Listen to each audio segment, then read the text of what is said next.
go.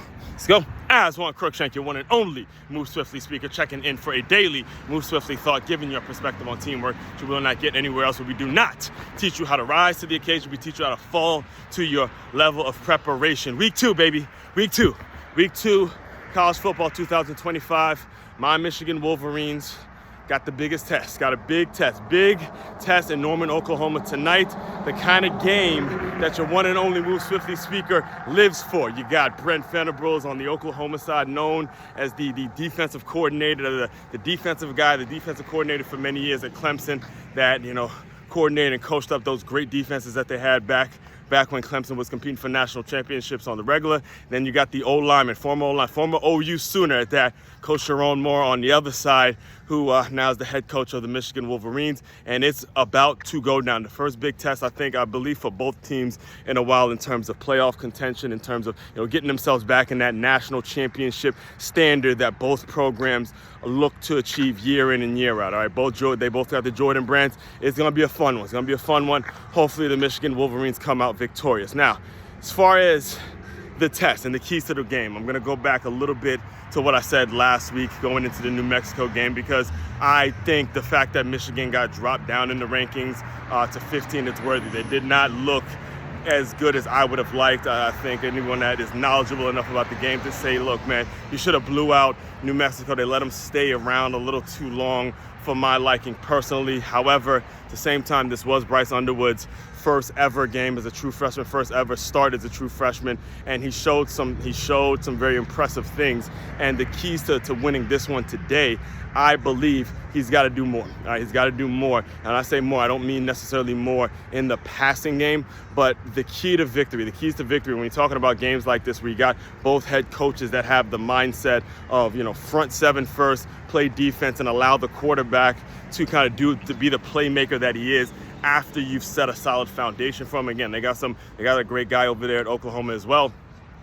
is you have to understand that this has to turn into a fist fight, baby. Got to turn into a fist fight, turn into a 12-round heavyweight fist fight. A fist fight. That's the keys to victory, is turn into a fist fight. Start off early. And when I say Bryce, we need more from Bryce Underwood. We're going to need to see him open up in the run game as well, all right? So, again, he threw some spot-on dimes, but it's clear that anybody that watched football still with Bryce Underwood as the quarterback, there's still a real lack of playmakers at the receiver position for the Michigan Wolverines, which means in order to compensate for that, we got to make sure the run game is where it needs to be. We got to make sure we're seeing tight ends open down the field. We got to make sure we're also utilizing Bryce Underwood's ability to scramble out, run, keep, get him some first downs, get him out of the pocket. Running, obviously you want to keep him protected. You don't want to get him hurt, but you want to make sure you're utilizing all the things that you can do to keep the ball on the ground, pick up first downs on the ground, and then allow the pass game to open up.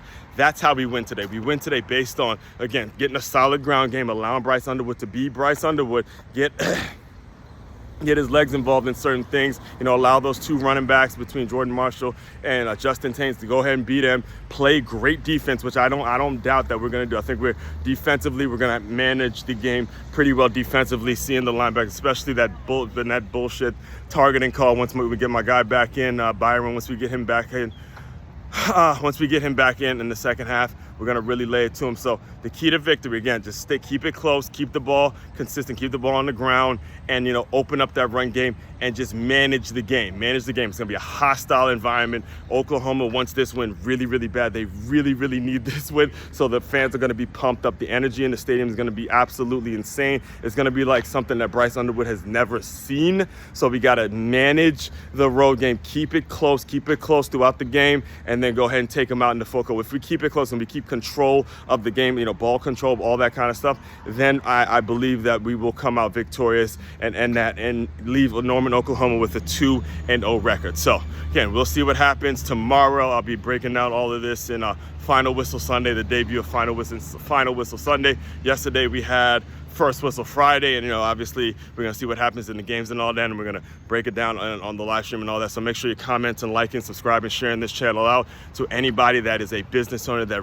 really is struggling when it comes to employee retention. What we do here is we utilize the game of football to teach how to keep your employees engaged, motivated, hungry, and all that kind of stuff. So main website for all that is makeyourmove.com. That's MakeYamove.com. One-stop shop for your teamwork and your self-development needs.